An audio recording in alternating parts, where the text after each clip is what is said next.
country. Mababasa mo every day, yung crawler ng lahat ng networks, TV. Meron talaga yung droga, bilyon noon, tingi lang by the thousands. Ang droga, hindi ko nga makontrol. Nandyan pa rin yung droga. Mas lalo tuloy tumindi. Kaya ang tatanong naman ng ibang opisyal, ito ba'y tagumpay? Nasabihin ko sa inyo, hindi, because worldwide yan. It's a worldwide problem ngayon, ang droga, pati China, Taiwan, at marami na ang tinamaan. Kaya, kung isang syudad, pagka pumayag ang mayor pati polis, kasi kung ayaw ng mayor, ayaw ng chief of police, walang droga. Sabihin ko, chief of police, sunugin mo yan, buhusan mo ng gaas, at sindihan mo.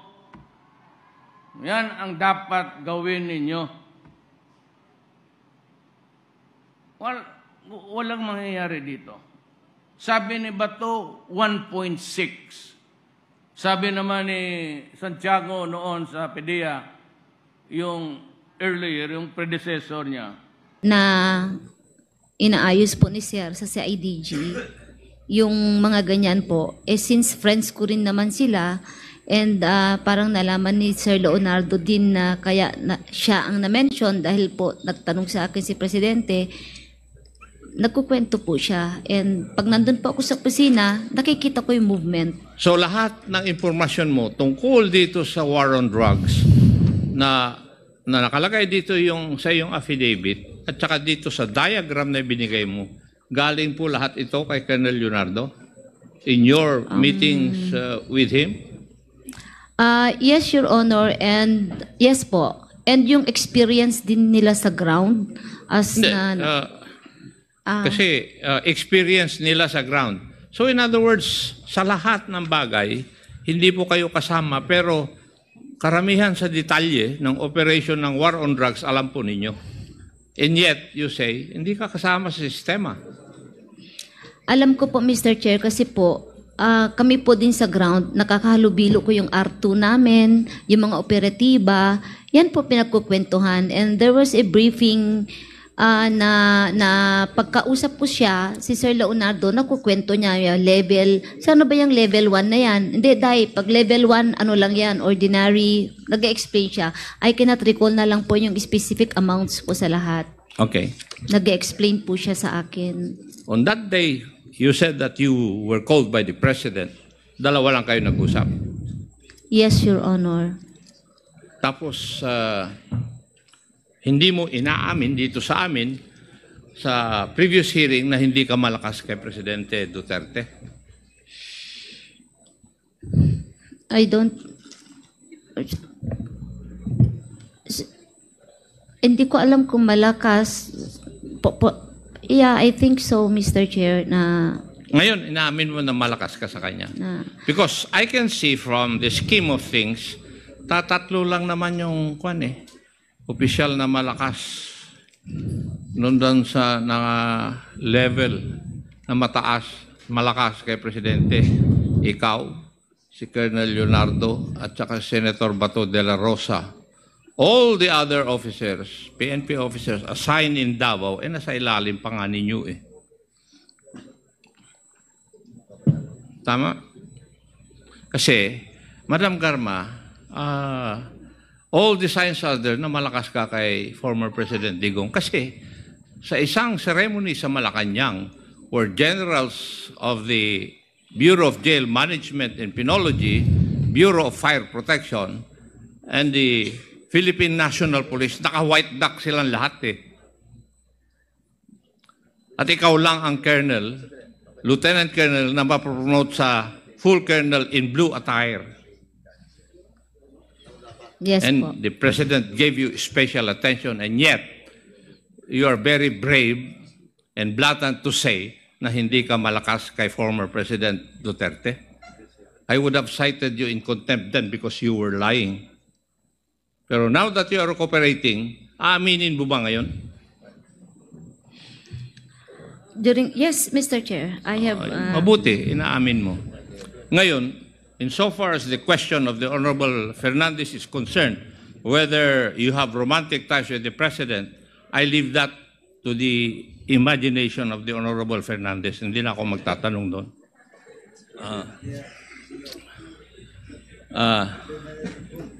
Kasi kung magtatanong ako, baka umamin ka eh. Kaya ayaw ko na rin. Oh, sa totoo lang. Baka umamin ka. Hello po mga ka-viral, welcome back to this YouTube channel. Latest update tayo, matindi at matapang. Napasabog ang inilahad ni Colonel at former PSTSO General Manager na si Colonel Rowena Garma hinggil sa tunay na mga utak sa nangyaring war on drugs at AJK ng former administration. Ang dating pinagkatiwalaan ng Pangulong Duterte ay bumaliktad na at kumanta hinggil sa kanyang nalalaman sa mga operasyon kontra droga at pagkasawi ng mga biktima na nasa listahan ng narco-list ng Pangulo. Hindi nakapalag ang mga pangalan ni na Senator Bongo, Senator Bato de la Rosa at ang naging papel ni Colonel Edelberto Leonardo na siyang tumulong at nagplano hinggil sa AJK at Oplan Tokhang. Si Colonel Leonardo ay napili ng Pangulo dahil qualified siya di umano dahil miyembro siya ng INC na siyang hinahanap na qualification ng Pangulong Duterte. Ayon kay Colonel Garma ay ginawang model ng Pangulo ang Davao City para gawin sa buong bansa hinggil sa war on drugs. Ginamit ng Pangulo ang PNP, PDEA, NBI at PNP-IG para maisakatuparan ang mga plano. Malaki di umano ang natatanggap na incentives at pabuyan ng personnel na maka-accomplish ng plano hinggil sa mga personalidad na nasa listahan. Narito ang matitinding revelasyon ni Colonel Rowena Garma sa Quad Committee hearing. Implicate nyo na si Duterte, Rodrigo Duterte. Pagdating po, it's just a communication flow, Your Honor. But I do not know kung galing po doon. Basta ang sinabi lang ni Pedro, si Muking ang nagpapadala. So, Okay, kung pero si saan man Muking- kinuha niya ni Muking, that I do not know. Pero Yes. pagdating po kay Bongo po, siya ang bini-meeting ni Sir Leonardo. Siya nag-meet sa kanya, nakikipag-arrange. So, alam naman natin, Mr. Chair, na si Senator Bongo at saka si Senator Ronald Bato ay talagang close yan kay PRRD. Tama? Ms. Garma? Opo, Mr. Chair, Your Okay. Honor. So ito pong ulitin ko yung pagtatanong dito sa funds.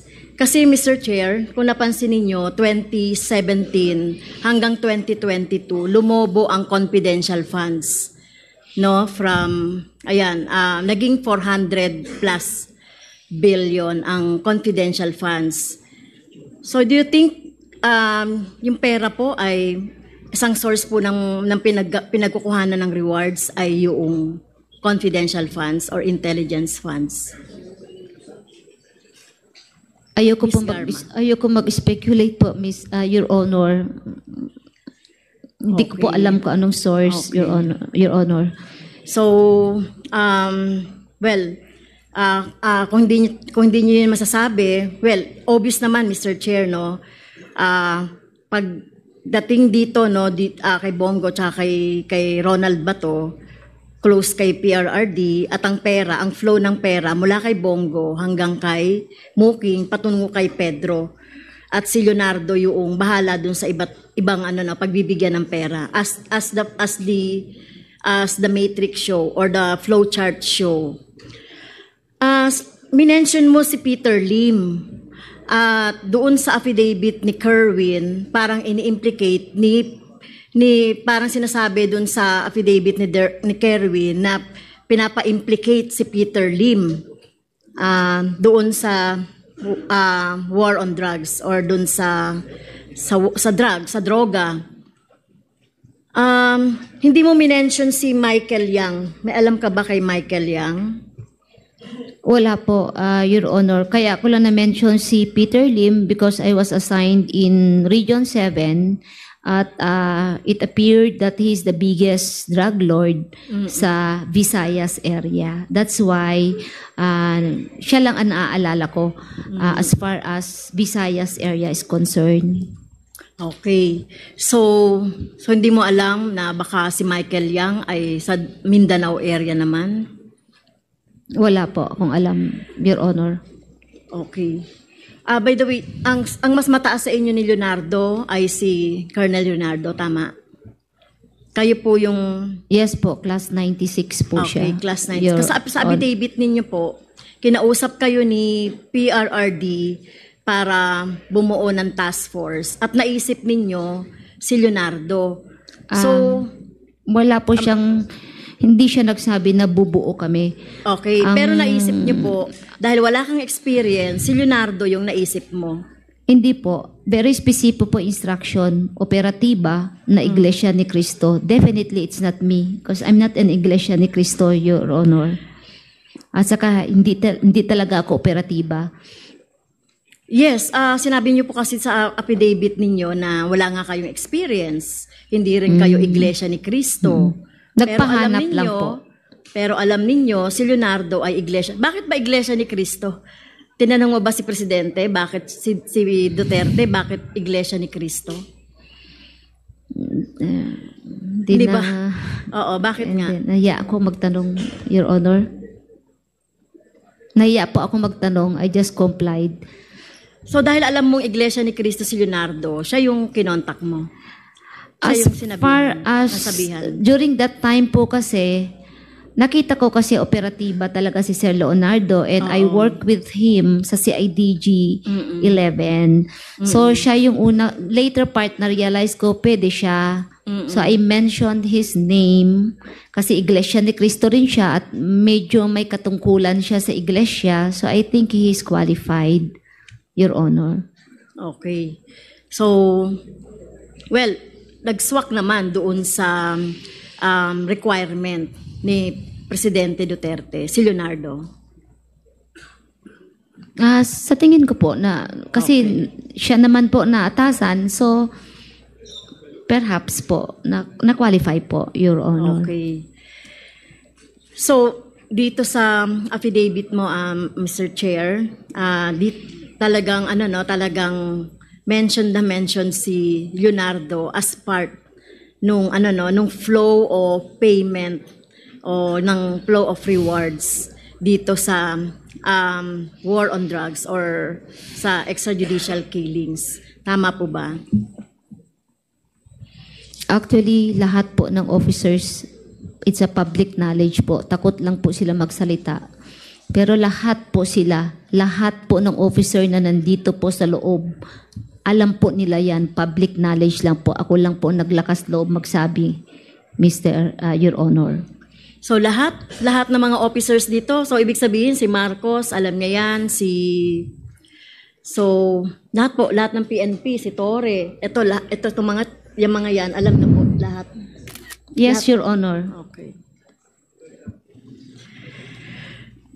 Okay, thank you, Mr. Chair. Sa PIDEA naman, Mr. Chair, nag-show po kayo ng list, di ba? Merong new list, may original list, may PRRD list, meron yung isa pang category ng listahan.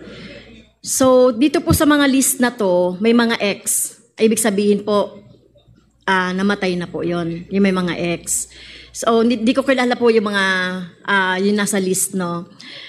Ibig bang sabihin nito, ito po ay mga drug lords or ano-ano yung mga category nito? High level target or drug lord, manufacturer, chemist, or whatever? Ano-ano po yung mga niyan, categories po, Mr. Chair? Hindi kaya, pero in the pictures that were shown in the presentation a while ago, Your Honor, the pictures were labeled as high-value targets and Binondo connection. There were two sets of, these are the two sets of pictures. So, yung Binondo Your Honor. connection, Yes. so ito talagang literally Binondo? Bakit po That tinawag? was how it was labeled, Your Honor. We are just showing to you what we were able to gather. Okay. So, dito po walang pagdi-distinguish ng high-level target, drug lords, or manufacturer. Wala pong pagle-level dyan sa mga listahan. None, Your Honor. It was just, they were just high-value targets. Pero sinasabi nyo, this is a moving list. May napapalitan, may nalalaglag, merong nadadagdag. Tama po. Yes, Your Honor. Okay. But as far as the pictures are concerned, only additions were done. Only But additions. nobody was deleted. I mean, if you look at the pag monitor namatay now, na. ma'am, yeah, Okay. Pag on the namatay right side, na, parang wala na. yeah. So- On the one in the blue box are additions to Okay. the list on the left, to your Okay. left. So PRRD list. So ibig sabihin originally nanggaling kay Duterte ang listahan na ito po, yung nasa Binondo connection. The three lists, ma'am, the three were lists? originally called the PRRD list. So nanggaling lahat. I mean, the file name was a PRRD list and we just adopted it. Okay. So ito yung mula pa nung umpisa na ipinagmamalaki niya ng mga listahan ng mga narco-politics or mga drug lords. Ito na yon. Yes, Your Honor. Okay. So ibig sabihin, Mr. Chair, dito sa mga listahan, na-bet niyo na po ba itong mga list na ito? No, Your Honor. That's the reason why it was being validated every now and then, but when it goes back to the palace, we were informed that when the list goes down, additional names are included. So there is a belief that somebody from the palace or somebody from up there was including names. So it was very difficult to really vet it. But finally, come in the August 2020 list, but it was, when did they start remedied? Can you just show the slide? 2019. In 2019, the effort to validate this list started, Your Honor. Okay, so natapos na po yung pag-validate or na-check? The validation is continuing, Your Honor. Pero it is still pending. Because are you conducting po the investigation po dito sa PRRD list? Yes, it is ongoing, Your Honor. But you see, there is a remedied committee that is supposed to review this before they submit it to the Executive Secretary for names to be delisted, retained, or to be placed on suspension file. However, this has not been acted upon since the PBBM administration. So nandyan po ba si Peter Lim tsaka si Michael Yang sa list? Michael Yang is not there, Your Honor, but I think Peter Lim is. Let me just double check. But as far as Michael Yang is concerned, he is not in any of the lists. Peter Lim, yes, sir. Peter Lim, positive, Your Honor. Pero you have investigated Michael Yang kasi alam ko parang nag-imbestiga yata ang PIDEA kay Michael Yang at may positive na involvement siya sa drugs. When I took over in November 2022, Your Honor, I immediately asked for the name Michael Yang if it was listed in our records, but there is no record. Yeah? Negative, Your Honor, for Michael Yang. No hit for Michael Yang, Your Honor. How about yung kapatid niya po? None also, Your None Honor. also. Pero syempre, obviously, galing yan kay PRRD. And we know naman that Michael Yang is being protected by PRRD. So mukhang hindi siya talaga list na talagang na talagang hindi bias, di ba? Kasi mayroon nga ngayon ongoing investigation, di ba, kay Michael Yang. So baka unsolicited advice baka pwedeng imbestigahan po ng PIDEA. Yes, Your Honor, because because of these Quadcom hearings, the connection of the POGO is now The POGO and the drugs connection is Yes. now established. So it is being investigated. Yes, thank you However, po. Your Honor, let me just explain that in our presentation, we showed that you can tinker with this list. Yeah, you can play with the list.